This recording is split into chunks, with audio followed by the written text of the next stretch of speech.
This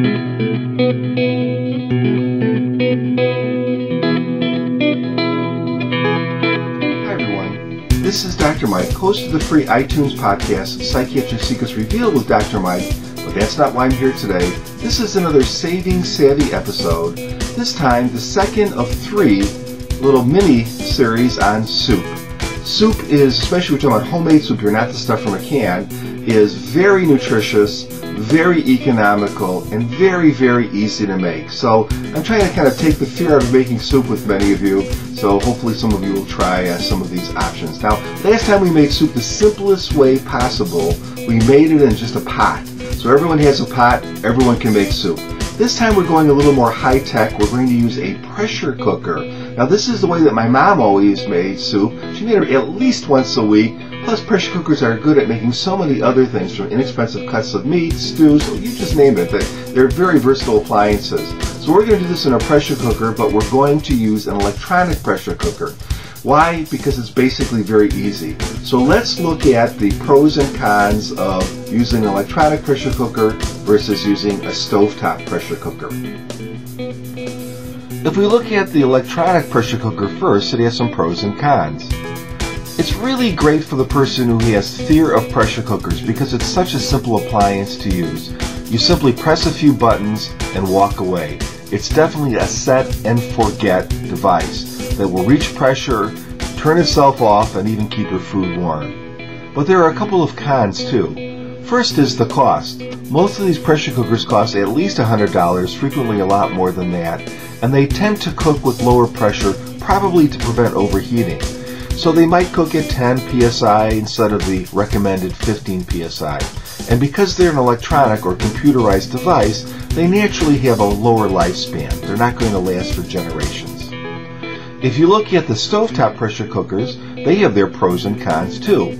On the pro side, you can certainly buy a very usable pressure cooker for under $50. Now you can definitely spend a lot more than that, but you have some control over your price there. And the longevity of these stovetop units are legendary. In fact, my sister is still using one of my mother's pressure cookers that she bought in 1948. Now we're talking 2010 here. So 1948 to 2010, do the math. Amazing. The pressure cooker brands that I list below all run at 15 psi, which is the standard that cookbooks are written at.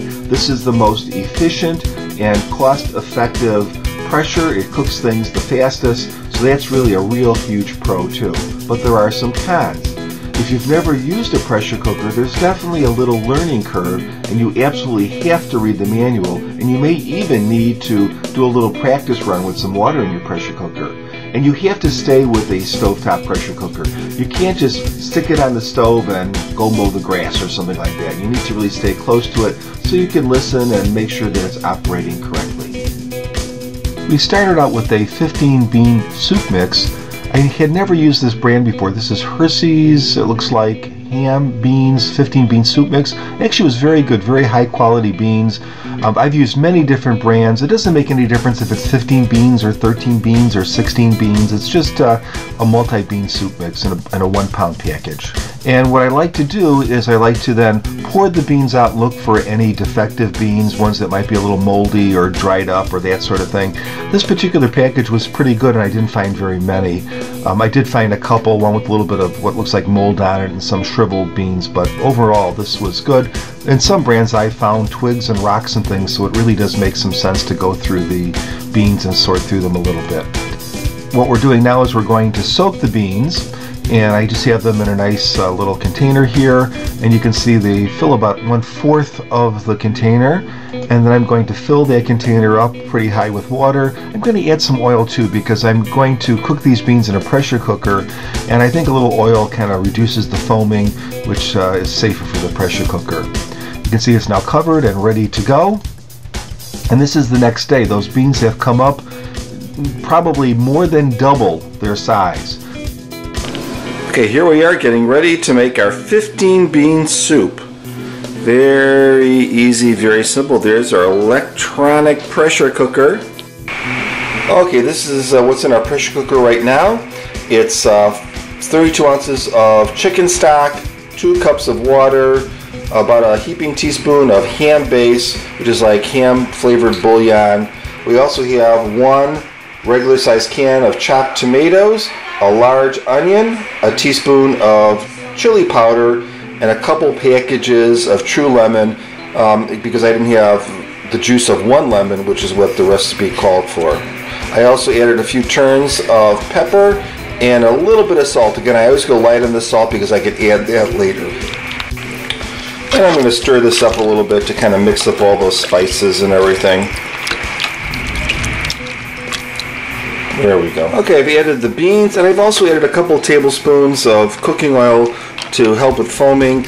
I think this is a little overfilled. Usually you want this to be less filled when you're cooking beans, but we're going to see what happens because we don't really have an option. I just wanted to show you that the timer is going down, and you can hear a little hissing sound. And when this reaches 0, it should go to warm, and eventually the pressure will drop. Okay, now I've kind of taken out the ham hocks, separated out the meat that I want to use from the other stuff like the bones. Now we're back here in our pot, and what I'm going to do is I'm actually going to press some of these beans against the side and really try to break just some of them down, because what I want to do is I want to make this a little bit thicker, and this is a good way to do it, make it a little more beany. So we'll work on that a little bit more, and then we'll check this for seasoning. I'll add a little extra salt and pepper, and probably a little hot sauce, which I always tend to add to everything. And we'll see how this turns out. Okay, here's the plate up, and I'm sure you could garnish it a little bit nicer than I did. But I added a squirt or 2 of hot sauce to this, another few turns of pepper. It absolutely did not need any more salt because of the salty ham hock. Get a little sour cream in there just for fun. And we're going to taste this. See how good it tastes.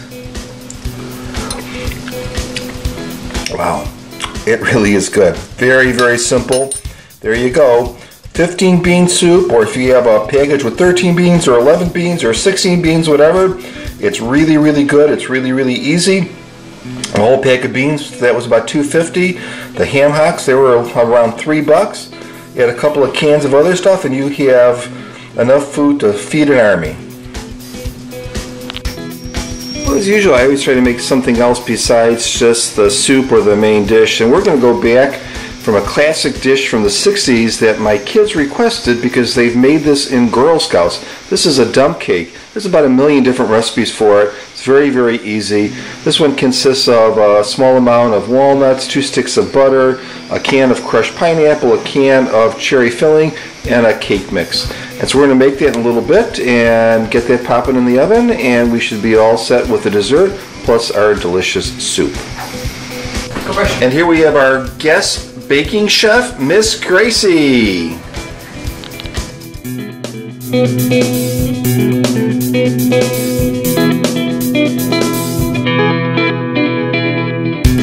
So here it is all plated up. It's sort of like a cobblery kind of a concoction.